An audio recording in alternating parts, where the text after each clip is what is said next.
पहले देखिए, अभी जो हम लोग देखने जा रहे हैं वो है दृष्टि दोष। और दृष्टि दोष का मतलब क्या होता है कि कोई भी वस्तु को समायोजित नहीं कर पा रहा है। समायोजित मतलब एक जगह फोकसित नहीं कर पा रहा है, तो वस्तु बढ़िया से नहीं दिख पा रहा है। तो पहले हम लोग जानते हैं कि दृष्टि दोष होता कितना है। तो पहला होता है निकट दृष्टि दोष होता है, इसको हम लोग बोलते हैं मायोपिया। क्या बोलते हैं? अरे मायोपिया ना। उसके बाद है दूसरा है दीर्घ दृष्टि दोष। तो दीर्घ दृष्टि दोष मतलब क्या होता है? इसका मतलब होता है हाइपरमेट्रोपिया। क्या होता है? हाइपरमेट्रोपिया।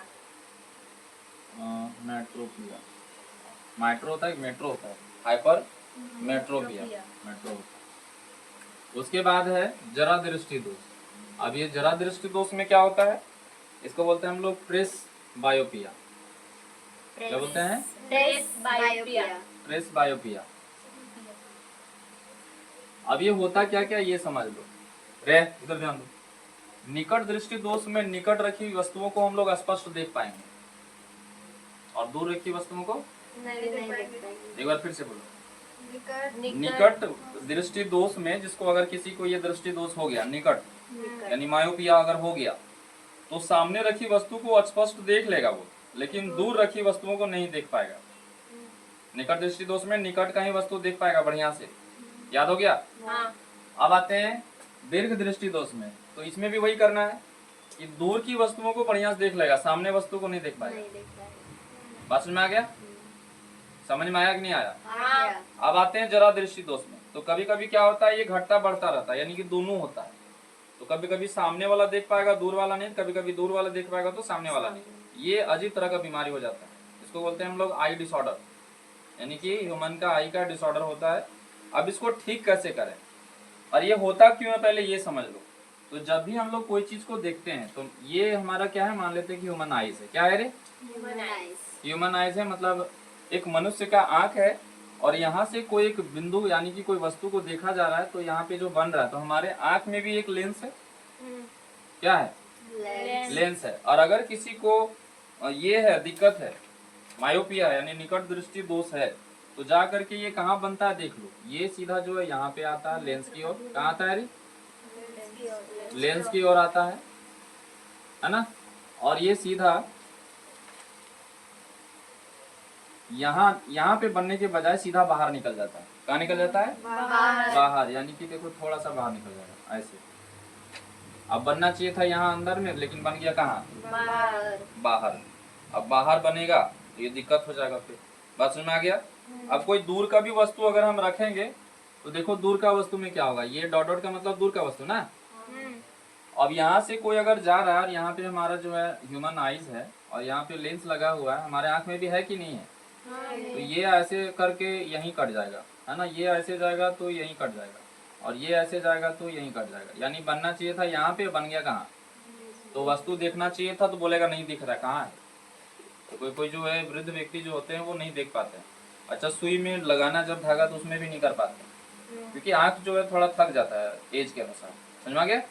आगे चलते हैं। तो इसको ठीक करने के लिए यहाँ पे अगर हम अवतल लेंस लगा दें, क्या लगा दें? अवतल लेंस। अवतल लेंस लगा दें तो अवतल लेंस क्या करता है? अवतल लेंस का काम है कि वो फोकसित कर देता है एक जगह, है ना। और वो सीधा भी बनाता है। अवतल लेंस कैसा बनाता है? इमेज सीधा बनाता है। तो ये जो इधर उधर बन रहा था, एक यहाँ बना और एक लास्ट में बना, तो ये सीधा कहाँ बनेगा? अब जो बनने वाला रहेगा वो देखो कहाँ बन जाएगा, ये सीधा यहाँ बन जाएगा।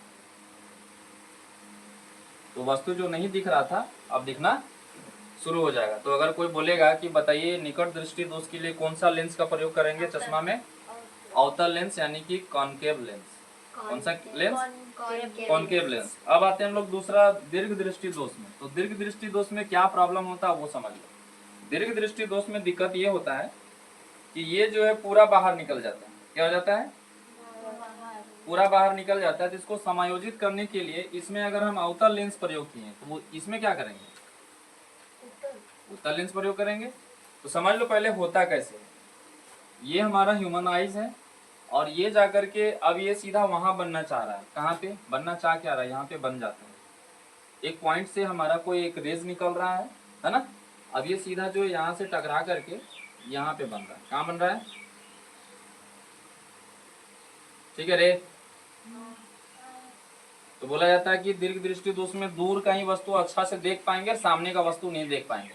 तो दूर वाला तो यहाँ ठीक बन जा रहा है, लेकिन देख पाना है सामने वाला को, तो सामने वाला नहीं दिखता है। समझ में आ गया। और कभी कभी अगर ये अनंत में रखा हुआ है तो ये भी लास्ट में बन जाता है। तो सेम कहानी है। अब इसको ठीक करने के लिए हमको यहाँ पे एक जो लेंस पहले से लगा हुआ वो और एक बाहर से भी लेंस लगाना पड़ेगा, यानी एगो आंख वाला लेंस और एगो उत्तल लेंस, दोनों अगर हम लगा दें तो दोनों लगाने के बाद कहाँ बनेगा अब इमेज? सामने बनेगा। बस में आ गया। ये कभी कभी दूर वाला वस्तु अगर यहाँ पे डॉट डॉट कर दे, यानी कि दूर वाला वस्तु को देख रहे हैं, तो ये बाहर निकल जा रहा है। ठीक है, क्या हो जा रहा है? बाहर निकल जा रहा है। ये एरो का साइन नहीं दिए हैं। ठीक है। अब हम यहाँ क्या करते हैं कि यहाँ उत्तल लेंस अगर लगा दिए तो उत्तल लेंस क्या करता है? ये फोकसित लेंस होता है कि नहीं होता है? होता है ना, यानी कि सारा एक ही जगह को फोकसित कर देता है। इसीलिए इसको हम लोग कौन सा लेंस कहते हैं? अभिसारित लेंस कहते हैं। कौन सा लेंस रे? अभिसारित लेंस कहते हैं। अब जो ये बाहर बन रहा था अब हमारा क्या बन गया? तो अगर कोई पूछे कि बताइए दीर्घ दृष्टि दोष के लिए हम कौन सा लेंस का प्रयोग करेंगे? उत्तल लेंस यानी कि कॉन्वेक्स लेंस। कौन सा लेंस? कॉन्वेक्स लेंस का प्रयोग करेंगे हम लोग, यानी उत्तल लेंस का प्रयोग करेंगे। बात समझ आ गया। अब यहाँ देखो क्या हम करना है, यहाँ पे बताते हैं। उत्तल लेंस जैसे कंप्लीट हुआ, अब आता है तीसरा जिसका बोलते हैं हम लोग प्रेस बायोपिया। प्रेस बायोपिया का मतलब होता है जरा दृष्टि दोष। अब इसमें दोनों का प्रॉब्लम होगा, निकट वाला में निकट का प्रॉब्लम कभी हो जाएगा तो दूर वाला में कभी दूर का प्रॉब्लम हो जाएगा। होता है ना। अब यहाँ देख लो कि कैसे हम इसको ठीक करेंगे। सबसे पहले प्रॉब्लम जानो कि इसमें होता क्या है जरा दृष्टि दोष में। तो जरा दृष्टि दोष में कोई एक बड़ा चीज नहीं है, दोनों प्रॉब्लम होता है। निकट दृष्टि दोष में निकट पर रखी वस्तुओं को देख पाते हैं और दूर दृष्टि दोष में दूर रखी वस्तुओं को देख पाते हैं, और सामने वाला में कहाँ ध्यान रहे, सामने वाला को नहीं देख पाते। बात समझ में आ गया। अब यहाँ पे क्या करना है कि एक जरा दृष्टि दोष में क्या होता है, दोनों होता है, निकट वाला भी प्रॉब्लम और दूर वाला में भी। ठीक है। तो डॉक्टर भी ये भी करता है कि यहाँ पे ये लेंस लगा दो। हाँ, तो जब दोनों प्रॉब्लम है तो दोनों लगाना होगा ना, यानी कि ऐसे मैन्युफैक्चर्ड किया जाता है। अब यहाँ से किया जाएगा तो ये भी प्रॉब्लम जो है खत्म हो जाएगा। क्या हो जाएगा? खत्म हो जाएगा। यानी जरा दृष्टि दोष में कौन सा लेंस का प्रयोग किया जाएगा, तो यहाँ पे बोलना जाएगा बाइफोकल लेंस। ठीक है, इसको कहते हैं हिंदी में द्विफोक्सी लेंस। हाँ, यानी कि दो को लेंस लगा रहेगा तब जाके उसको बढ़िया दिखेगा। समझ में आ गया। तो हम लोग अपना आंख का बचाव कीजिए। हम जब गाड़ी चलाते हैं हेलमेट पहन लेते हैं, उसमें शीशा से बचता है। अगर कोई बाहर जा रहा है घूमने के लिए तो आप चश्मा लगा सकते हैं। अगर कोई बोले कि आप कहवा रहे तो बोला हाँ कहवा रहे, उससे क्या दिक्कत है? हमारा आंख बचेगा तब तो हम देख पाएंगे। चैप्टर का नाम ही है मानव नेत्र तथा रंग बिरंगा संसार। अगर नेत्र ही ना रहे ना तो रंग बिरंगा कुछ भी नहीं रहेगा, पूरा अंधेरा हो जाएगा। एक ब्लाइंड पर्सन के पास जाइए, पूछिए उसको दुनिया कैसा दिखता है, क्या बोलेगा? अंधेरा। समझ में आ गया। तो मानव नेत्र है तब तक रंग बिरंगा दिखेगा, और नहीं है तो नहीं दिखेगा। कितना बढ़िया चीज बनाया इंसान, सॉरी भगवान, और हम लोग उसको कभी थैंक यू नहीं बोलते हैं। बात समझ में आ गया। आगे चलो आगे बताते हैं। प्रिज्म अभी हम लोग को पढ़ना है, प्रिज्म होता क्या है ना। चलिए नोट कीजिए इसको।